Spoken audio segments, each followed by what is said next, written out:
بسم الله الرحمن الرحيم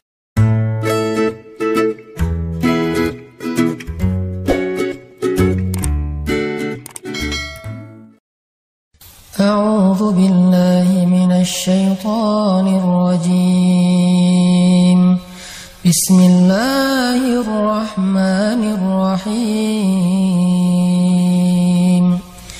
فقلت استغفروا ربكم إنه كان غفارا يرسل السماء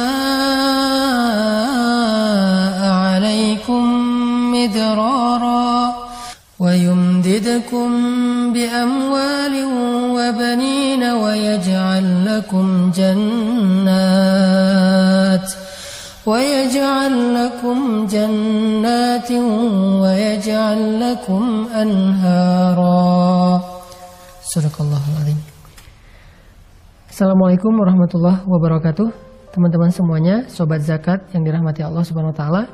Kita ketemu lagi dalam program Tausiah Kebahagiaan Ramadan bersama dengan Rumah Zakat. Hari ini kita akan bahas tentang keutamaan istighfar. Karena istighfar itu adalah salah satu zikir yang sangat ajaib di antara sekian banyak zikir-zikir yang istimewa dalam Islam. Bahkan kalau kita baca sejarah, Allah selalu mengganti satu ujian atau satu musibah dengan kebaikan itu karena istighfar.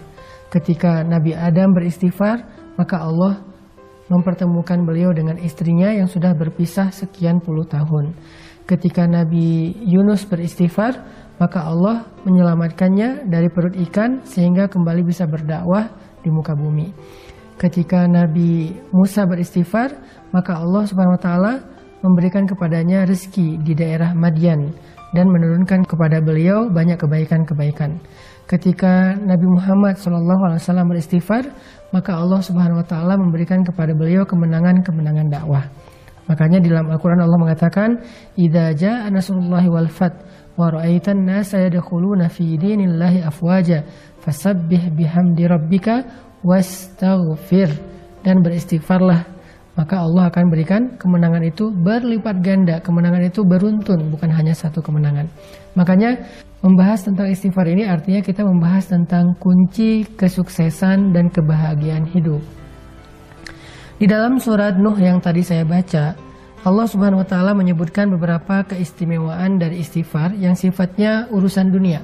Karena amal soleh dalam Islam itu selalu berdampak dunia dan akhirat, bukan hanya akhirat. Jadi kalau kita ngomongin amal soleh dalam Islam, kita bukan cuma ngomongin tentang pahala akhirat, bukan cuma ngomongin tentang surga neraka, bukan cuma ngomongin tentang kehidupan setelah mati, tapi kita juga ngomongin kehidupan kita di dunia. Karena semua amal soleh itu berdampak di dunia dan di akhirat, hasanah dunia dan hasanah akhirat. Nah, di surat Nuh ayat 10, Allah menjelaskan keutamaan dari istighfar. Kata Allah, "Istaghfiru rabbakum innahu kana ghaffara."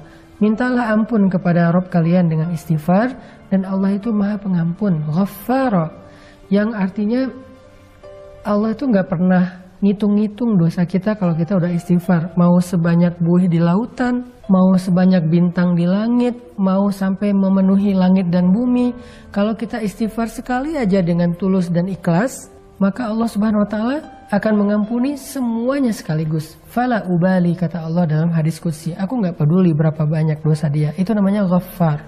Atau ghaffar juga berarti kalau kita melakukan dosa, lalu kita beristighfar, minta ampun, Allah ampuni. Besok kita ulangi lagi dan minta ampun, Allah ampuni lagi, dan seterusnya. Jangan berputus asa meminta ampun kepada Allah, karena Allah aja nggak pernah berputus asa mengampuni dosa kita. Yang penting kita jangan mempermainkan Allah. Gimana mempermainkan Allah? Kita beristighfar, tapi kita nggak serius pengen ninggalin dosa. Kalau kita beristighfar dan nyesel banget dengan dosa kita dan serius pengen ninggalin dosa itu di kemudian hari, tapi ternyata kita lemah lalu melakukannya lagi, istighfar lagi, melakukannya lagi, istighfar lagi, tapi selalu menyesal, selalu tulus, selalu pengen berubah, maka Allah Maha tahu isi hati hambanya dan Allah pasti mengampuni dosa-dosanya. Karena Allah Ghaffara. Jadi berkali-kali berbuat dosa, berkali-kali minta ampun, berkali-kali Allah ampuni. Itu satu keutamaan dari istighfar. Nah, lalu yang kedua apa? Keistimewaan dari istighfar, terutama dalam urusan kehidupan kita di dunia. Kata Allah, yursilis samaa alaikum midrara. Allah akan mengirimkan air hujan dari langit kepada kalian mengucur deras. Apa maksudnya? Ternyata kalau kita ngerasa kekeringan, kita merasa kemarau panjang, cara meminta hujan kepada Allah itu adalah dengan beristighfar. Kalau kita coba tafsirkan kalimat ini dalam makna yang lebih luas, ini juga berarti tentang masalah rezeki. Jadi siapapun yang merasa kekeringan, sumber rezekinya, usahanya nggak maju-maju, atau pekerjaannya nggak semakin baik, karirnya nggak naik-naik, maka banyak-banyak istighfar. Sehingga Allah akan mengutus rezeki kepada kita. Yursil, Allah yang akan mengirimkan rezeki itu kepada kita. Bukan kita yang mengejarnya, tapi rezeki yang mengejar kita. Keren ya? Jadi orang yang rajin istighfar, rezeki akan mengejar dia, akan mendatangi dia. Bukan dia yang mendatangi rezeki. Karena kalimat ayatnya, yursilis samaa alaikum midrara. Akan dikirimkan oleh Allah hujan dari langit kepada kalian secara deras, mengucur deras. Jadi rezeki itu datang kepada kita tuh ngucur deras seperti air hujan. Kebayang gak jumlah air hujan? Bukan setetes dua tetes, ngucur deras sampai bahkan kadang-kadang saking derasnya dan gak ketampung banjir di mana-mana. Seperti itulah rezeki yang akan datang kepada orang yang rajin istighfar. Bukan dicari, tapi dia yang mencari. Terus apalagi? Wa yumdidukum bi amwalin. Lalu Allah akan madad itu menjulurkan, madad itu memberikan. Allah akan menjadikan harta kalian itu turun-temurun. Kalau bahasa kita, wa yumdidukum bi amwal, Allah akan berikan kepada kalian harta, tapi dengan bahasa bukan wa yurzukum, tapi yumdidukum. Allah akan berikan harta kalian itu bisa bermanfaat dalam waktu yang lama, dalam waktu yang panjang. Artinya kayak 7 turunan kalau bahasa yang sering kita dengar ya. Ternyata orang yang rajin istighfar, hartanya akan bermanfaat sampai 7 turunan, sampai anak-anak cucunya. Dan dia akan bisa menikmati harta itu dalam waktu yang lama. Ada orang yang dikasih harta sebentar, habis, kemudian dia akan lapar dalam waktu yang lama. Tapi orang yang rajin istighfar, gak kayak gitu. Allah yang akan mendatangkan, Allah yang akan menghantarkan.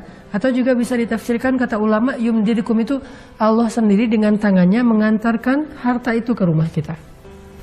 Kemudian, wabanin wa yaj'al lakum jannat wa yaj'al lakum anhara.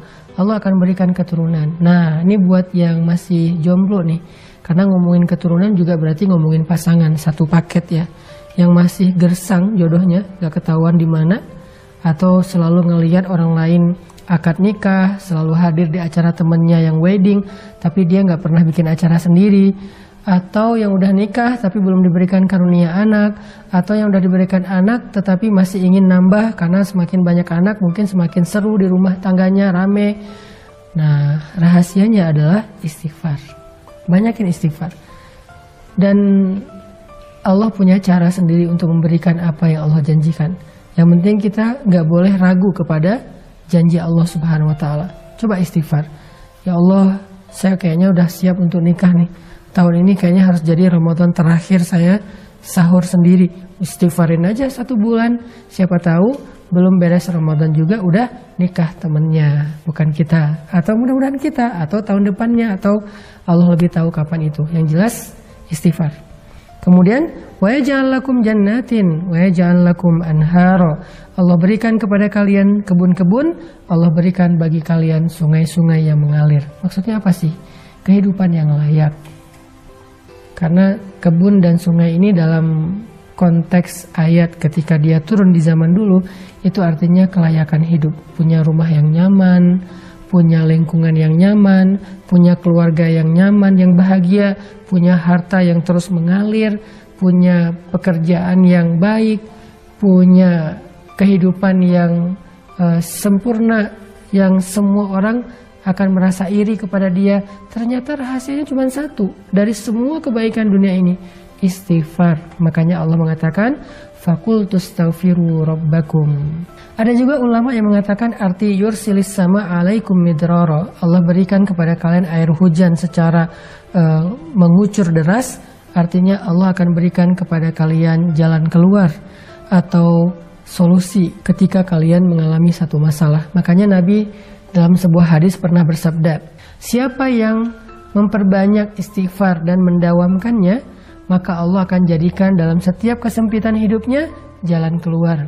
Dari setiap kegundahan hatinya, kesenangan atau kebahagiaan. Dan Allah akan memberikannya rezeki dari jalan yang tidak terduga-duga. Yuk kita jadiin siang dan malam Ramadan kita siang dan malam yang penuh dengan zikir Astaghfirullahaladzim atau La ilaha illa anta subhanaka inni kuntu minaz zalimin rabbighfirli wali walidayya warhamhuma kama rabbayani shaghira. Istighfar untuk diri kita dan untuk kedua orang tua kita. Barakallahu fikum.